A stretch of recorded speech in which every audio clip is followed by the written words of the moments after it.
What's up, Atlanta? I'm Bo. I'm the art director for the Georgia Voice, and this is the Georgia Voice Hot Minute.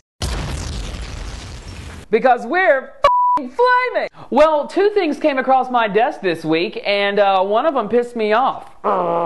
So this guy is Orlando Dumond Soria.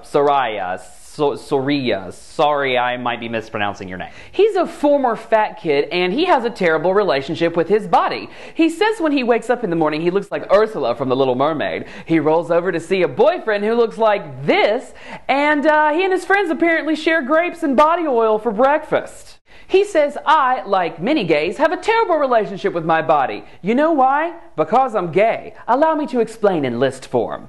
His list of 10 things includes, because we're surrounded by images of perfect male bodies. Because we compare ourselves to our partners. Because if you're a gay guy with a boyfriend, this is what he sees every day in the locker room.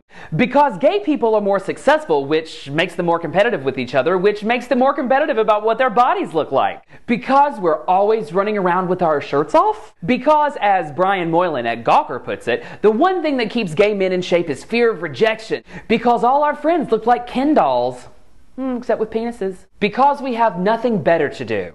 And because our cherished community leaders are hot bartenders and our most cherished teachers are personal trainers. So this blog was supposed to be funny and lighthearted, right? Ha ha ha, the reason why gay men are so fit is because our bartenders, boyfriends, and personal trainers / porn stars are our heroes. Ha ha ha ha, see you all in your perfect bodies at the fat-free, no-cheese, light Italian dressing salad bar. Ha ha ha. No, first, as a former and pretty much still a current fattish kid, there's nothing I hate more than someone who can't get the celery stick out of his ass long enough to realize that this kind of language is destructive to a community of people that is as diverse as the world itself. I'm not going to feel sorry for this waif because he's skinny fat for West Hollywood, or because he's so consumed by the beautiful people in his friend circle that he says gays in major cities live in a warped bubble where we are freaks if we don't somehow magically look like underwear models. I'm going to feel sorry for him because he chooses to live in that bubble. I don't feel like I'm any less valuable of a friend or a boyfriend because I'm kind of chunky. I think dancing without a shirt on is weird. I think obsessing over your body in this LOL because we're gay kind of way is borderline bullying.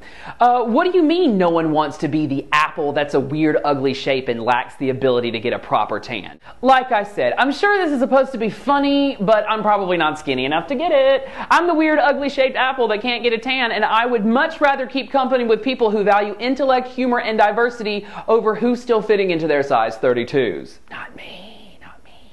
We shouldn't spend our time bitching about feeling gay fat or wondering about the pressures of having attractive friends. We should invest ourselves in the health of our community, our relationships with each other, and how we can safely celebrate our sexuality without hurting each other and ourselves. God, now I gotta change my Nuva ring. Monday, Tuesday, Wednesday, Thursday, Friday, Saturday, Sunday, every day. If you happen to be in the mood to watch the president of the Anti-Gay National Organization for Marriage get the smackdown from Dan Savage on a backdrop of kitschy portraits, a Jesus statue, and a buffalo head, consider yourself a part of the family. Mother Savage, wearing a t-shirt with a Team Unicorn football helmet on it, spoofs so much tea across that table while Bryan Brown is looking like, no, why are you attacking me? You're not using correct facts. Jesus, Bible. Just because you believe in traditional sexual morality doesn't mean we're hateful.